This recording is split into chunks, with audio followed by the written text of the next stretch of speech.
Hello and welcome. I'm Jon Garlick. I'm here with the Sheriff of Calhoun County, Matthew Wade, and this is Calhoun County's Most Wanted. Hello, Sheriff.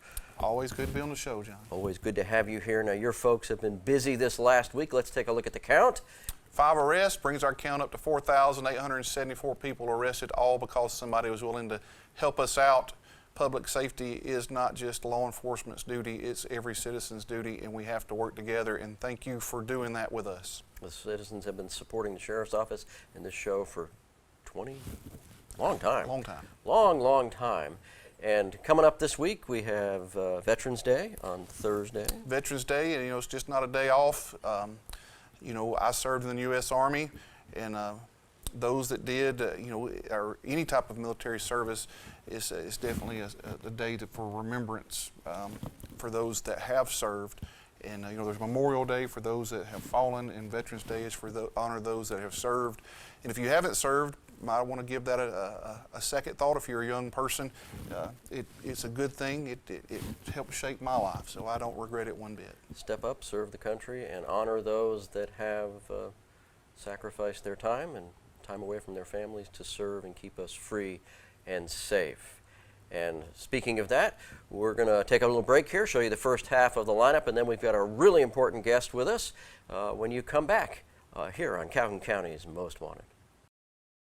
Scammers are now taking advantage of people's increased economic anxiety. One of the latest ploys is to phone unsuspecting victims and pose as representatives of utility companies. A scammer may identify themselves as your local power company.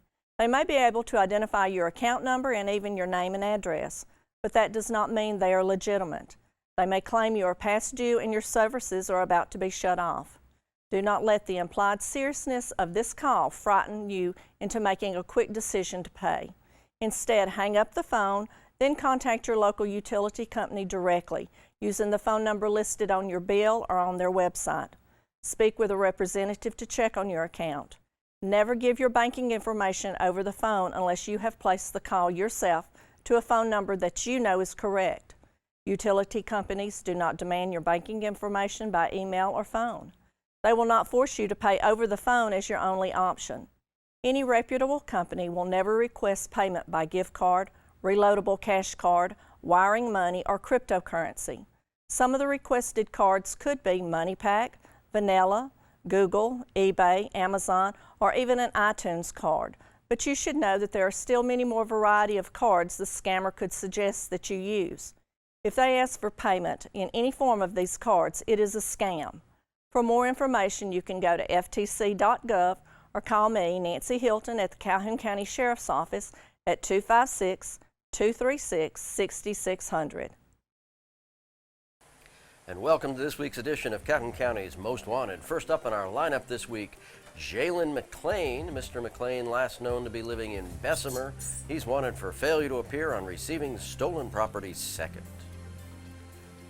And meet Nellie Robinson. Miss Robinson, last known to be living in Piedmont. She's wanted on a failure to appear for chemical endangerment of a child. And we'd like you to meet Tyree Robinson. Mr. Robinson, last known to be living in Talladega. He's wanted for failure to appear on a possession of a forged instrument first.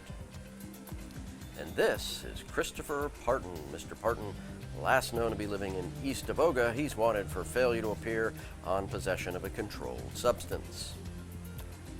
And take a look at Andrew Moreland III. Mr. Moreland, last known to be living in Birmingham. He's wanted for failure to appear on theft of property third.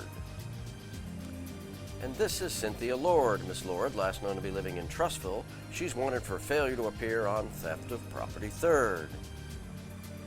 And take a look at Sydney Adams. Miss Adams, last known to be living in Oxford. She's wanted for failure to appear on possession of a controlled substance. And that's it for the first half of our lineup. Stay tuned for the second half later in the show.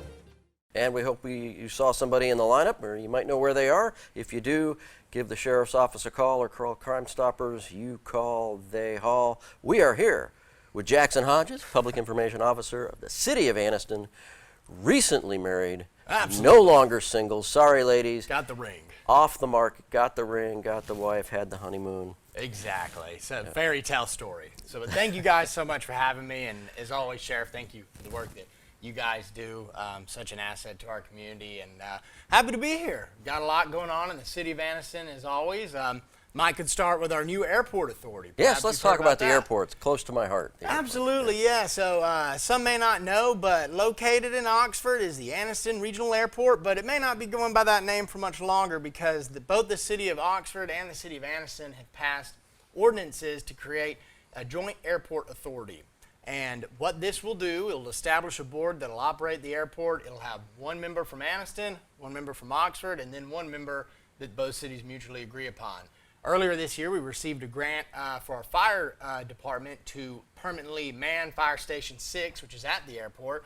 So these two assets together have really set up the stage for us to begin exploring how to best utilize that facility.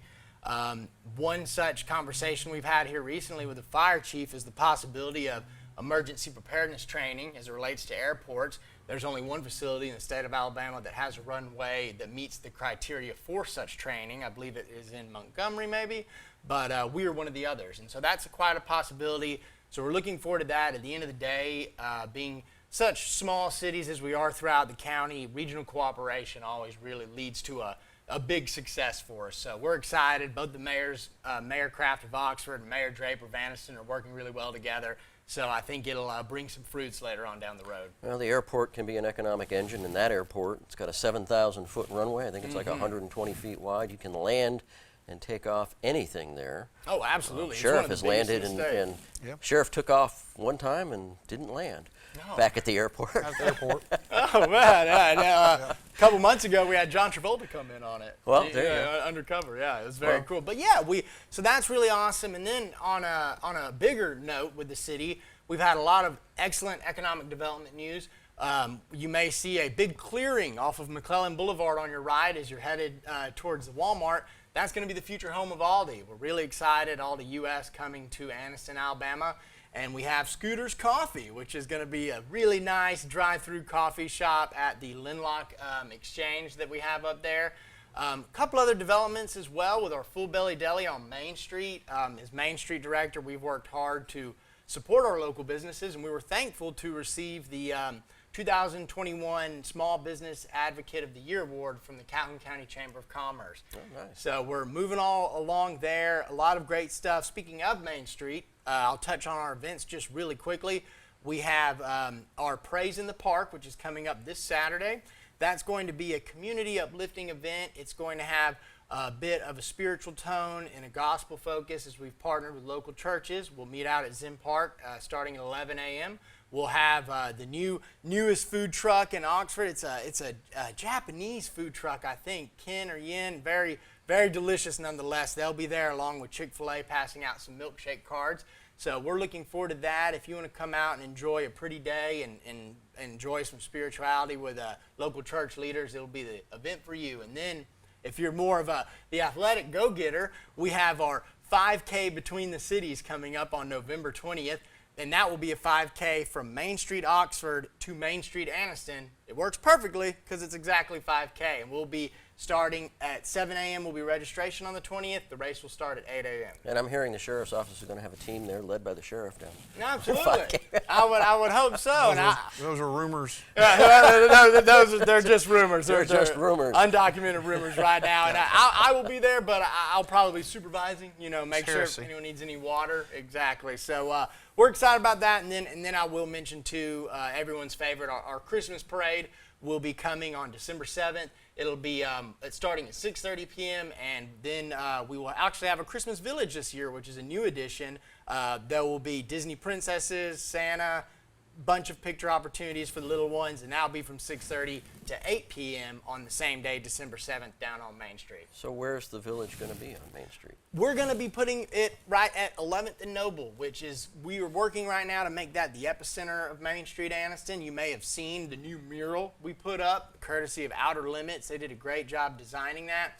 And just recently, at last week's City Council meeting, we passed a design agreement with a firm to initiate our construction of pretty much the entertainment venue that we're going to build there. We're going to keep it a parking lot because parking is important in that area, but where the planter is at Christmas Tree Park is what we refer to it as sometimes. That's where the Christmas tree always is on Noble Street. we'll be taking that out, putting in a pavilion. There'll be a stage up against a mural with some lighting, trees. It's going to be the center from which we launch our events and other activities on Noble Street. Activities such as Neowalla, which last month brought in nearly 10,000 people, which is even more than Noble Street Festival. So great job by Carla Eden, our event coordinator. She's absolutely tremendous. Well, that's great. So we're having a nice little central place on Noble Street. We're going to take a break, and we'll be right back here on Calhoun County's Most Wanted. And welcome to the second half of our lineup. First up this half, Tobias Story. Mr. Story, last known to be living in Anniston, he's wanted on a probation revocation for obstruction of justice using a false ID. And meet William Decker. Mr. Decker, last known to be living in Altoona, he's wanted for failure to appear on possession of a controlled substance. And this is Stefan Burns. Mr. Burns, last known to be living in Birmingham, he's wanted for failure to appear on receiving the stolen property first. And have a look at Christopher Reeves. Mr. Reeves, last known to be living in Anniston, he's wanted on a probation violation for receiving stolen property first. And this is Amanda Carpenter. Miss Carpenter, last known to be living in Anniston, she's wanted for failure to appear on possession of a controlled substance. And have a look at William Polk. Mr. Polk, last known to be living in Cedartown, Georgia, he's wanted for failure to appear on possession of a controlled substance, possession of firearm with altered identification marks. And that's it for our lineup this week. If you know the whereabouts of any of these folks, please give Crime Stoppers a call. That number, 1-833-251-7867. Welcome back, and again, we hope you saw somebody in the lineup that you may know where they are, and if you do, call Crime Stoppers or call the Sheriff's Office, and they will take care of it. We're here with Jackson Hodges, Public Information Officer for the City of Anniston. And Sheriff, we were talking at the top of the show about Veterans Day.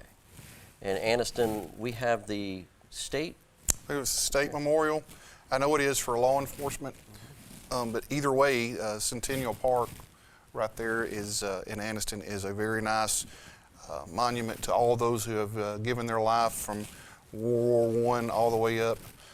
Law enforcement's on a wall there, firefighters are there.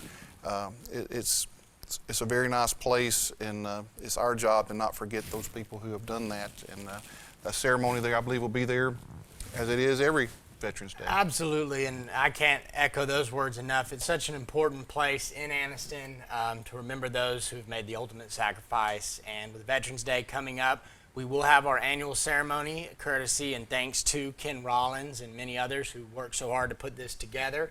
It'll be the 11th, this coming Thursday at 11 a.m. We'll have our ceremony honoring all those who are serving and who have served our country. So we are greatly looking forward to that every year. It's a deep and meaningful event. This is a location where the governors of Alabama frequently come each year to reflect on those who have served and who have, again, given the ultimate sacrifice in line of duty. So it's a sacred place in Anniston, and we're looking forward to the Veterans Day ceremony. Open to the public, so all are welcome. Come by and support, and it's moving. You know, you'll definitely be moved, so come and be a part of it. I've gone every year since I can remember, and I know the sheriff is always there too, doing a great job, and so we really look forward to that. Very, very important day. So is the governor coming? Do we know? I'm not sure of this one. I know she was here earlier in the year as we were honoring law enforcement officers who have given their lives in the line of duty. But I know there will be this Anniston City leadership will be there among some other local dignitaries. So we are looking forward to that, and we're glad to be able to do it. Unfortunately, you may have heard the Veterans Day Parade was canceled, and a little bit just, you know, with COVID still being in the mix and whatnot, and there being some concerns, I think the participation was just a little bit lower. We have been fortunate enough to reach out to some of those groups and get them to prepare their floats and their rides for the Christmas parade and still give their message about the veterans that they'd like to give. We spoke to some earlier today, but having the ceremony is very important, and so we're very glad we'll be able to do that. We've also put out Veterans Day signs throughout the city in Fort McClellan and on Main Street and by City Hall, so we definitely want to honor and respect our veterans. Many may not know this about Anniston. Anniston has the third highest per capita population of retired veterans in the United States. Wow. Can you believe that? Didn't know that. And that's something we're very proud of, and you know, we want others to be proud of as well and celebrating. So that's a very important day. And I also will mention, just kind of shifting gears a little bit, just some general other notes from the city. Youth basketball registration is open, and we will be having that until November 30th. If your little one wants to participate in any PARD basketball, please feel free to sign up at any local community center or on the City of Anniston's website, which has tons of helpful information. That's www.annistonal.gov. Other than that, just some things to know about. Baines Gap Road will be closed for a couple months. The U.S. Fish and Wildlife issued a statement they'll be doing some work, so that will be closed for a bit. So let's talk for a second about that, because I'm not sure that most people understand who really runs or maintains that road. Absolutely. Maybe you want to speak to that, Sheriff. It's the U.S. government. You know, it's not the city of Anniston or the counties or the states. Baines Gap Road is part of the, like you said, U.S. Fish and Wildlife and Department of Interior, and I don't know what they're going to be doing to it, but you know, that road is closed pretty often when we have icy conditions. But a lot of people use that road to go from Anniston over to the east side of the county, and so that's going to be a major thoroughfare that's going to be a lot of people are going to be upset about. So what happens if there's an accident? Somebody drives off the road, you know, in between those fences. Who investigates that? Who responds to that call? You know, I'm sure that one half of it's Anniston, the other half of it's ours, but we eventually it goes back to the Department of Interior. They have their own police force through the U.S. Fish and Wildlife. If you get pulled over on that road, you can get a ticket from the U.S. government, and you'll have to go to Birmingham to face those charges for it. So it's a little different road than people think. So. That's pretty scary. Yeah, exactly. A lot going on there, so just be mindful of that for the next couple months. That road probably will be inaccessible. So. Yeah. So what else is going on downtown? You got basketball, you got we have parade that. coming up. Another thing worth noting as we finish up the new U.S. Federal Courthouse, we are having to lift the sidewalks around the courthouse, so the street lights have been removed. Those should be reinstalled here in the next couple weeks, but just be mindful in the square perimeter around the courthouse. It will be a little bit darker there. And I will also mention when it comes to Main Street that we have a facade grant program. And it's been open for a couple months, but I've only gotten one application. So perhaps you could let your friends know this is a great program. If you have a business, retail storefront on Main Street, and it's not just Noble Street. Our Main Street district is rather large. It includes Wilmer and Gurney and various other streets in that area. And this this opportunity extends to those businesses on West 15th Street. But it is a 50-50 match program. Up to the total match can be up to $2,500 for a total project cost of $5,000. And this could be used to enhance lighting on your building, to develop a new sign, to do some rooftop stuff. You could have a little rooftop diner or a outdoor front patio diner like Rack and Roll and some of our other businesses that we have out there. So please go to the City of Anniston's website. You can find that application there online. If you'll go again, www.annistonal.gov, go to departments, go to Main Street. The whole application process is online. Outstanding. Thank you. Great way to make the city pretty again. Stay with us. We'll be back with our crazy criminal here on Calhoun County's Most Wanted. And welcome to the Crime Stoppers portion of our show, where we ask you to help our investigators with the following cases. First up, between October 30th and November 1st, a storage building located on Boiling Springs Road in Ohatchee was burglarized. The door was damaged and a red toolbox, including contents, were stolen.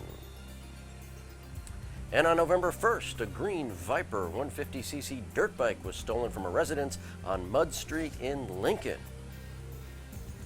And sometime between October 21st and October 29th, a Taurus 9mm was stolen from a vehicle parked at a residence on Langford Lane in Alexandria. And that's it for our Crime Stoppers case. If you have any information on these cases, please give Crime Stoppers a call. That number, 1-833-251-7867. Stupid! You're so stupid! It's crazy criminal time. All right, you know what they say, if you play with fire, you get burned. Yeah? You know, that kind of there's some sayings out there about, you know, crime doesn't pay, and, you know, if you break the law. But guy here in the UK, if you see the ball of fire over there, this guy was stealing gas in a parking garage. And he decided to to light him a cigarette up as he was stealing gas, and that didn't work out well for him. Ooh, gas in short supply in the UK these days. Yeah, and so the whole meaning of the story is you know, you don't want to get burnt. Just follow the law. So, you know, crime doesn't pay, and you know, doing stupid things will win you stupid prizes. And this gentleman here didn't read the sign. I guess there was no sign there that said while stealing gas, don't smoke. But he did, and it cost him. Common sense is a good thing to possess. Yep. Well, Sheriff, it's been great having you on the show. I've enjoyed it. We got some good information from the city of Anniston, and we hope you guys will check out our lineup and the sheriff's webpage, and we'll see you again next week, but hopefully not on the lineup here on Calhoun County's Most Wanted.